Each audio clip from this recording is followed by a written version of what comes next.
आज Doubtnut app download करें। Doubtnut पर अपने सभी गणित, रसायन विज्ञान, भौतिक विज्ञान और जीव विज्ञान के डाउट्स का करो सफाया।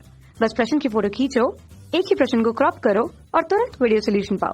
अभी डाउनलोड करें। नमस्कार दोस्तों, दिया गया प्रश्न है माइक्रो तरंगे क्या है, इनका प्रसारण किस प्रकार किया जाता है और इनका प्रमुख उपयोग भी समझाइए। तो माइक्रो तरंगे वे तरंगे होती है जो विद्युत चुंबकीय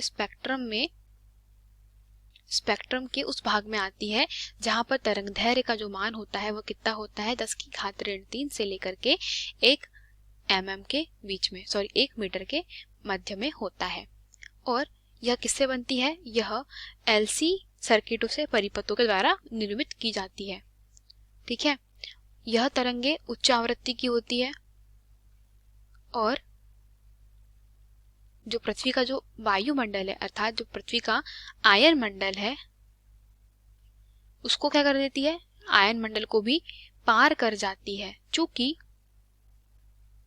यह क्या करती है? आयन मंडल अर्थात पृथ्वी के ऊपर स्थित जो आयन मंडल होता है उसको भी क्या कर लेती है? आयन मंडल को भेद कर जाती है।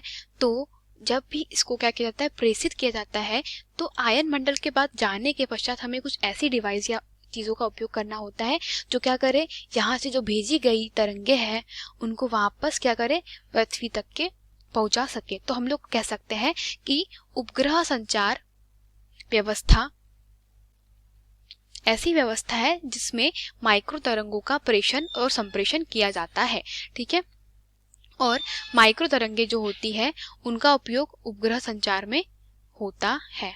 ठीक है, और जो उपग्रह होते हैं दोस्तों, उपग्रह संचार में हम लोग कह सकते हैं कि यह कैसी होती है? 2 प्रकार से होती है। क्योंकि जो उपग्रह होते हैं वो कितने पृथ्वी से 36,000 किलोमीटर की दूरी पर स्थित होते हैं और इसकी जो परास मतलब हम लोग कह सकते हैं कितनी रेंज हो सकती है? 34 या 32,000 किलोमीटर के ऊपर जो रेंज होती है वो किसकी होती है? उपग्रहों की रेंज होती है। इतने किलोमीटर के बीच में किसी भी प्रकार का उपग्रह डाल सकते हैं। और नॉर्मली जो टेलीफोनिक प्रसारण होता है, टेलीफोन, मोबाइल फोन, जो इनमें जो उपयोग किए जाते हैं संचार में, वो उपग्रह इस दूरी पर होते हैं। परंतु जो एक इन्हें जो कहते हैं भूस्थायी उपग्रह कहा जाता है। ठीक है, जो 34,000 किलोमीटर के रेंज में होते हैं, इन्हें कौन सा? भूस्थायी उपग्रह कहा जाता है। और जो भूस्थायी उपग्रह है इनका जो आवर्तकाल होता है वह कितना होता है? आवर्तकाल 24 आवर्स, मतलब पृथ्वी के 24 घंटे अर्थात पृथ्वी के आवर्तकाल के बराबर। पृथ्वी के आवर्तकाल अर्थात यह क्या होती है? यह पृथ्वी के सापेक्ष हमेशा आपको स्थिर ही दिखाई पड़ेगा। जब भी कोई यहाँ से प्रेक्षक अपनी नजरों से यहाँ से सैटेलाइट को देखेगा तो उस सैटेलाइट हमेशा उसको कैसा दिखाई पड़ेगा? स्थिर अवस्था में दिखाई पड़ेगा। इसीलिए इसको क्या कहा जाता है? इसे भूस्थायी उपग्रह भी कहा जाता है, जो टेलीफोनिक कम्युनिकेशन या मोबाइल कम्युनिकेशन के लिए उपयोग में लाया जाता है। अब बात करते हैं यह ध्रुवीय उपग्रहों की। ठीक है, तो ध्रुवीय उपग्रह क्या होते हैं? ध्रुवीय उपग्रह वे उपग्रह होते हैं जो पृथ्वी की ध्रुव के सापेक्ष क्या करते हैं? यह घूर्णन करते हैं और इनका जो क्या कहते हैं घूर्णन काल होता है वह बहुत कम होता है। 3 घंटे, 2 घंटे, 4 घंटे ऐसा होता है। तो यह क्या करते हैं? यह एक दिन में अर्थात 24 घंटों में 10 या 12 चक्कर लगाते हैं। तो इनका जो उपयोग है वह किसमें किया जाता है? मौसम संबंधी जानकारियों के लिए किया जा सकता है। मौसम संबंधी जानकारियों में इसका उपयोग किया जाता है।